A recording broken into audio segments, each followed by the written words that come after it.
We're going to build a vermicompost or a worm composter using red wrigglers. And the first thing we need, obviously, is the worms. So we're going to go find them.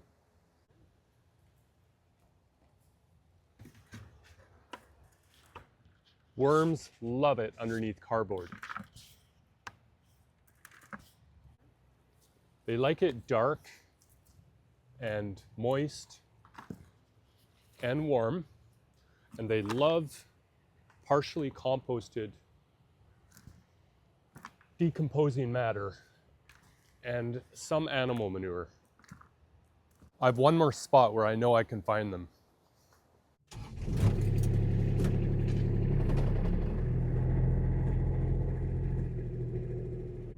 You can also set traps to find red wrigglers using carbohydrate-rich decomposing plant material, such as apples or sweet potatoes or regular potatoes.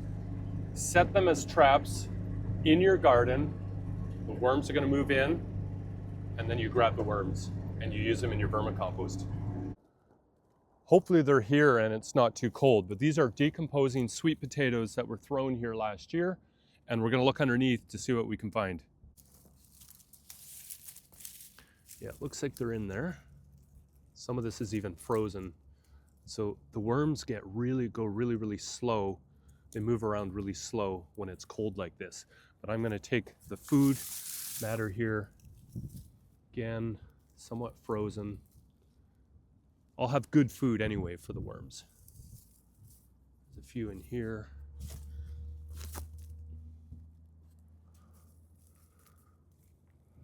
So once the temperatures go below zero, the worms either go in the ground and look for refuge. They basically just flee the scene until things start to warm up.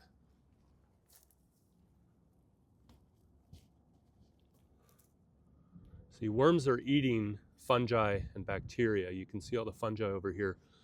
That's what they're actually eating. They're not eating the vegetables and fruits directly. Okay, we're off to my home garden where I'm going to start my little vermicomposter outside in the garden. But before we get there, you need to remember and know this about red wrigglers, is that they are decomposers.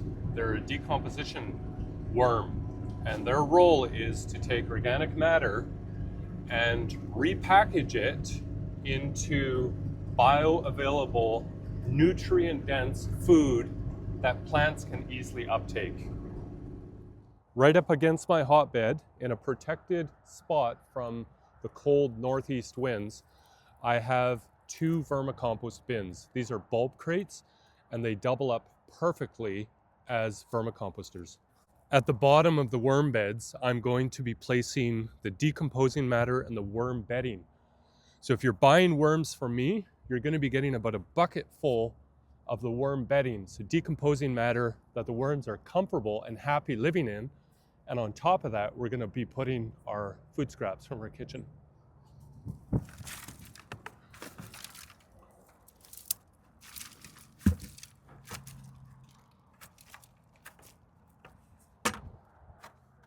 So on top of this, mostly green waste. This is pulp from our juicer, and you can see some decomposing vegetables, and that's all going to go right on top. Now, if you're feeding your worms for the first time, this is maybe a little overwhelming, what I'm throwing in here, this bulk of material. So you might want to go a little less. Remember, less citrus. They're not that interested in citrus products. And if you can, chop things up a little bit and feed them broken down materials. Stuff that's already crunched up, or eggshells. I love to add eggshells. I see there's also some bread in here. Not recommended, but it'll be okay.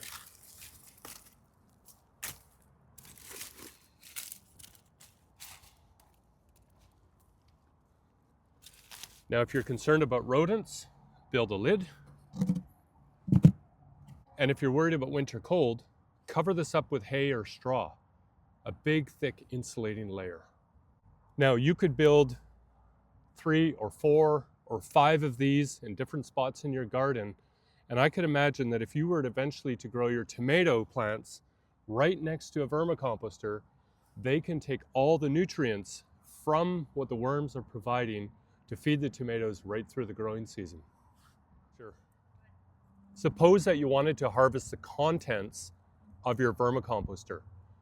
In a month in advance, you may stop adding new material, and then you probably want to get the worms out and into a new composter. So you could set traps. Good traps are things like apples, watermelon, cantaloupe, anything really, really sweet. You set your trap on top, you allow the watermelon to decompose, the worms move in huge numbers, and then you grab all the worms with the watermelon and you inoculate your new little vermicomposter in another spot in your garden.